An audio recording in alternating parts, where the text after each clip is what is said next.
Lionel Ferran Torres Messi, je ne sais pas. Qu'est-ce qui s'est passé ce soir avec Ferran? Alors il y avait Messi dans le stade, alors Ferran était en mode Lionel Messi? Est-ce que Lionel Messi a transféré son pouvoir à Ferran Torres? Ballon d'or? Je ne sais pas.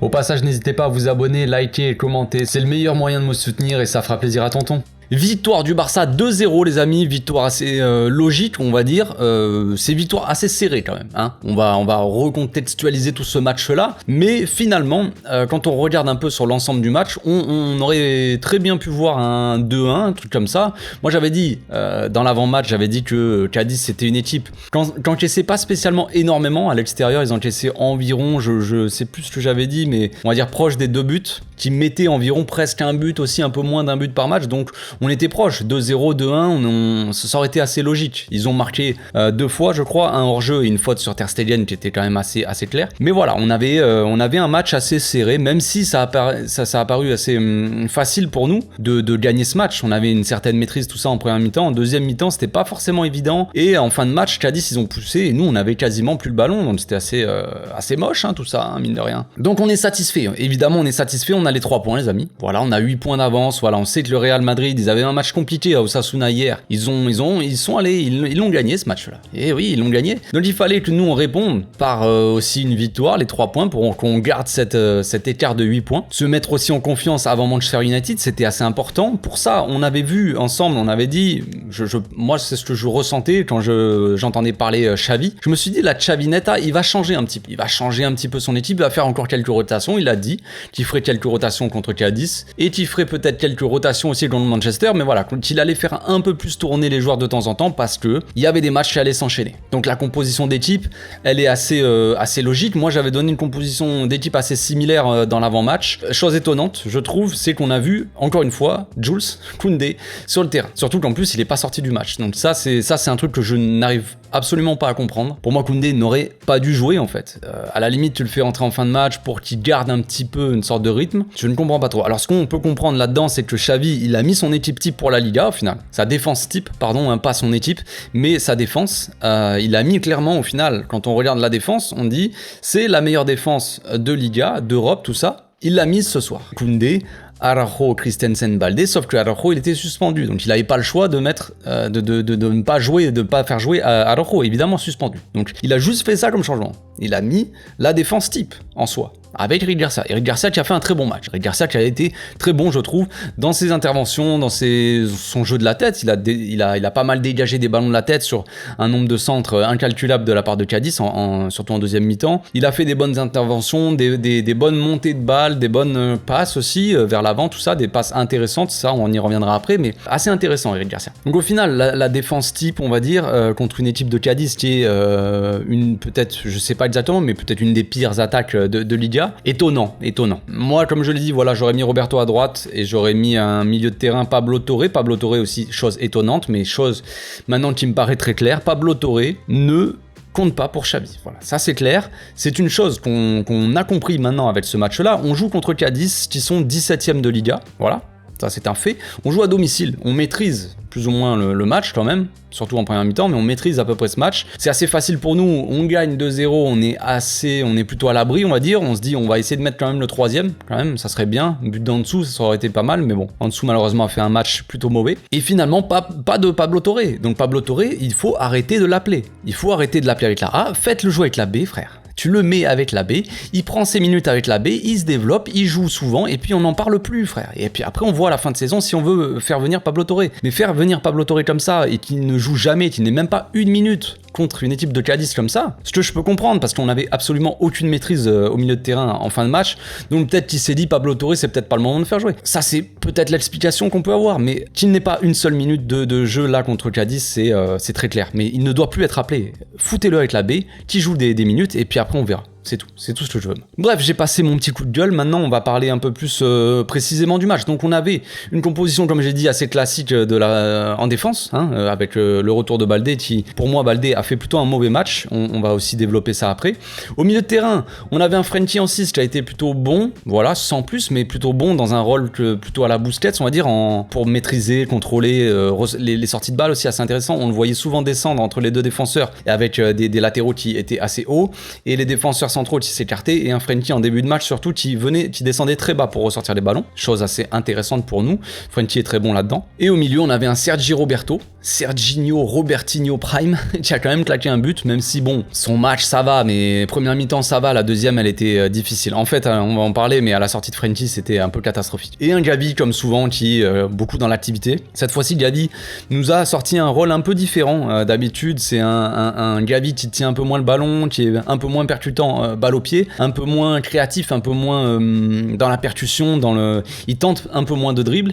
Et là, Gavi, je l'ai trouvé plutôt entreprenant avec le ballon, un peu comme on peut voir Pedri avec la balle. Et j'ai trouvé ça plutôt intéressant. Et ouais, oui, c'est plutôt intéressant. Puis après, en attaque, on avait une attaque un peu différente avec Ferran Torres à droite, Ansu Fati à gauche. Ça, c'était le truc qui était sorti un petit peu aussi dans la journée ou un peu hier, je crois, hier soir, qu'ils allaient probablement être titulaires à côté de Lewandowski. Et ça a plutôt bien marché. Hein. Ferran Torres qui nous a sorti peut-être son match référence. Alors bon, c'est facile de dire ça, c'est peut-être un peu bidon aussi parce que c'était Cadiz en face. Alors le match de référence de Ferran Torres face à Cadiz, bon.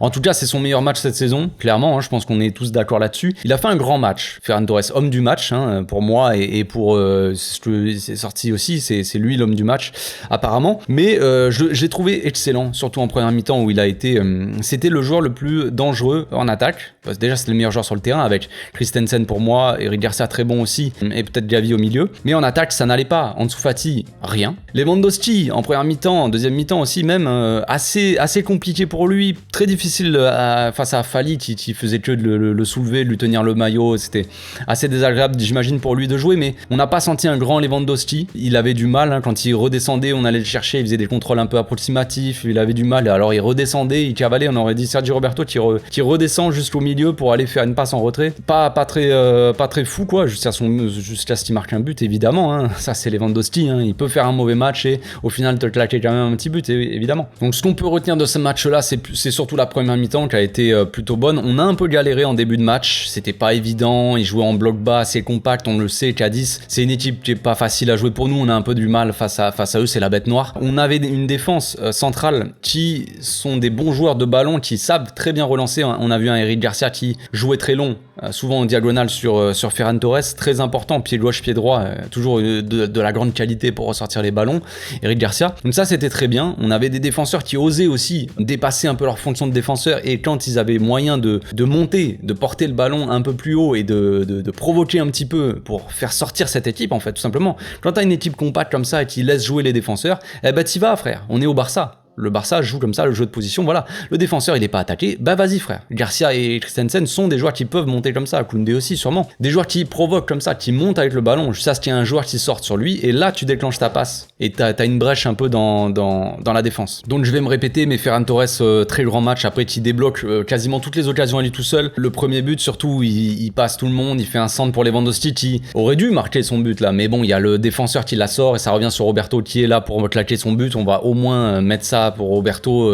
côté un peu positif, il était là au bon moment, il a su marquer, voilà, il a débloqué le match, c'est bien. Une fois qu'on a mis le premier, on a vu que Cadiz c'était un peu n'importe quoi, ils ont pris le deuxième très rapidement. Moi c'est ce que je me disais quand je voyais le match, je me disais mais pourquoi on n'essaierait pas des fois, quand on est en bonne position, de frapper tout simplement au cage, au lieu d'essayer de rentrer dedans les cages, tu vois, à chaque fois on va dans la surface, frère, on y va tous, toute la défense de Cadiz elle est dans la surface, et frère, des fois si t'as le moyen de frapper, t'es face au cage, t'es bien placé, tente la frappe, et au final Lewandowski quelques minutes après, je me dis ça dans ma tête, et Lewandowski il a le ballon, il est en bonne position, le défenseur l'attaque pas, et ben frère, tac, frappe, rater, placé, le goal peut rien faire, et ça fait 2-0, c'est très simple. Donc au final la deuxième mi-temps était beaucoup plus compliquée, on a perdu en maîtrise, on a attaqué correctement, une fois qu'après on a vu un Frenkie sortir à la place de Kessié, on a perdu complètement la maîtrise au milieu, c'était assez moche à voir, hein, concrètement, on n'a pas reconnu vraiment ce Barça dominateur. En fin de match on n'avait plus vraiment le ballon, on subissait plus qu'autre chose, quand même de la part de Cadiz 17ème, frérot, c'est compliqué.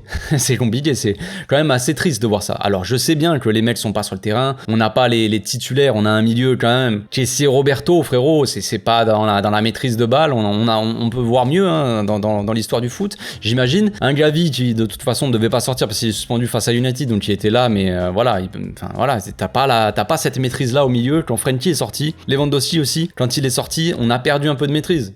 On a perdu de maîtrise, tenue de ballon tout simplement. Et ça c'était très compliqué et on a subi jusqu'à la fin. Hein. Ça c'est le point négatif. Hein. Je vais peut-être finir là-dessus. Je vais pas parler non plus 1000 ans de ce match. C'est la fin de match en fait. La sortie, une fois que Frenkie est sorti, t'as tout perdu en maîtrise et t'avais plus le contrôle du match en fait. Et à tout moment tu pouvais te faire reprendre. Ter Stegen a sorti quelques petits arrêts quand même intéressants et qui nous ont sauvés. Quelques sorties de balles aussi de la part de Ter Stegen. Normalement il a du mal à sortir. Souvent il fait des sorties un peu bizarres tout ça. Il sait pas quand sortir. Il hésite. T'sais.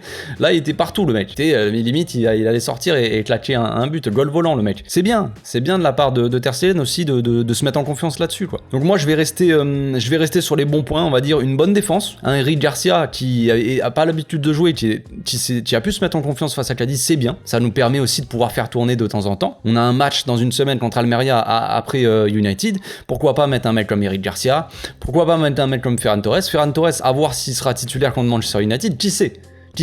On a vu Ansu Fati, encore une fois, ça ce n'est pas une surprise les amis, Ansu Fati quand il est remplaçant et qu'il rentre sur le terrain, il est bon, généralement, c'est des rentrées encourageantes. Quand il est titulaire le match d'après, parce qu'il a été encourageant, il est très mauvais. Il n'a quasiment rien fait. Alors oui, il a fait 2-3 petits dribbles collés à la ligne quand il était proche de sa surface pour sortir les ballons, frère.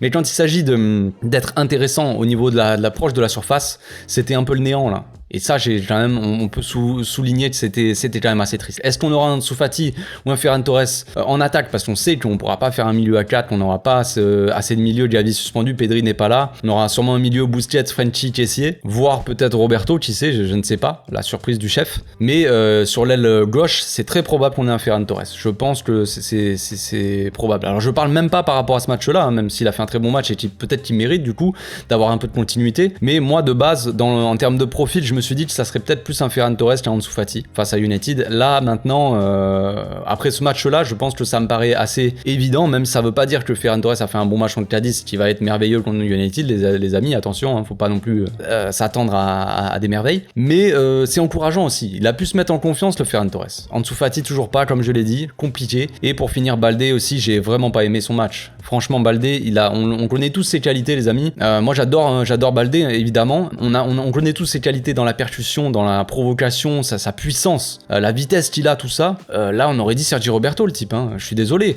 avec un peu plus de vitesse, mais il a fait quasiment que des passes en retrait, Baldé. J'aimerais bien voir ses circuits de passe un peu ce qu'il a fait, mais la plupart du temps, c'est passes en retrait. Alors, on se moquait de tous ceux qui faisaient des passes en retrait. Ferran Torres quand il était en attaque, Roberto quand il est à droite, passe en retrait, Roberto, machin. Bah là, on a assisté à un match assez mauvais, hein. Et c'est pas encourageant. Alors est-ce que on aura Baldé contre Manchester United, les amis, quand on voit ce match-là? Franchement, je suis pas sûr. Alors après, oui, le match de Jordi Alba la dernière fois contre United, il était catastrophique, mais c'est pas le moment d'en parler, les amis. Je divague. On va s'arrêter là. Je vais mettre en story Instagram, les amis, une boîte à questions. Posez-moi les questions que vous voulez, les amis. On y répondra sûrement peut-être demain ou après-demain en vidéo. Le lien de mon Instagram est dans la description. Donc on se retrouve demain pour l'analyse à froid du match en images, tout ça. D'ici là, portez-vous bien, passez une très belle soirée.